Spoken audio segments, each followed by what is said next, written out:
বুঝলে, এই এতদিন ধরে না, এই যে বাইরে ঘুরতে গেছিলাম, সব হোটেলের খাবার, বাইরে খাবার, এসব খেয়ে খেয়ে না যেমন শরীর খারাপ করেছে, আর ঠিক তেমন মুখটাও মেরে দিয়েছে।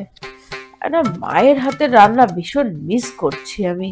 কিন্তু আমরা তো এই 3 দিন আগেই ফিরেছি, আর আসার পর থেকে আমি তো তোমাকে ভাত, ডাল, মাছের ঝোল, আলু চচ্চড়ি সব তো নিজের হাতে ভালো করে খাওয়ালাম, তাতে অসুবিধা কোথায় হলো? আরে না না, আমি সেটা বলছি না, আমি আমার নিজের মায়ের হাতের রান্নার কথা বলছি। তার মানে কি বৌমা, তুমি কি আমাকে নিজের মায়ের মতো মনে করো না? कैसे कैसे लोग रहते हैं यार यहाँ पर।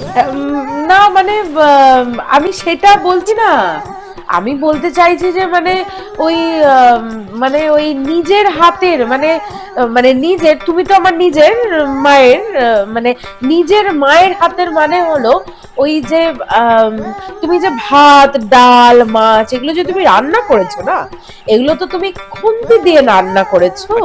তো আমি বলতে চাইছি যে মানে নিজের হাতে তৈরি, মানে ধরো এই তুমি একটু নিজের হাতে চটকে চটকে ওই মানে বেগুন পোড়া বানালে, হ্যাঁ, তারপরে ধরো তুমি একটু আলু সেদ্ধ মেখে দিলে, হ্যাঁ, তারপরে হচ্ছে একটু ভালো করে ঠেসে ঠেসে ময়দা মেখে নরম করে একটু আমার জন্য লুচি বানালে, তারপর একটু নাড়ু নাড়ু পাকিয়ে বানালে, মানে হাতে করে যেগুলো বানানো, আমি এই ধরনের মানে হাতের মানে জিনিসগুলো আমি ও, এই ব্যাপার!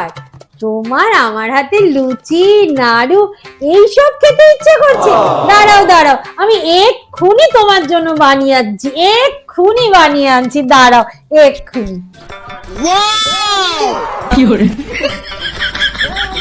বাহ!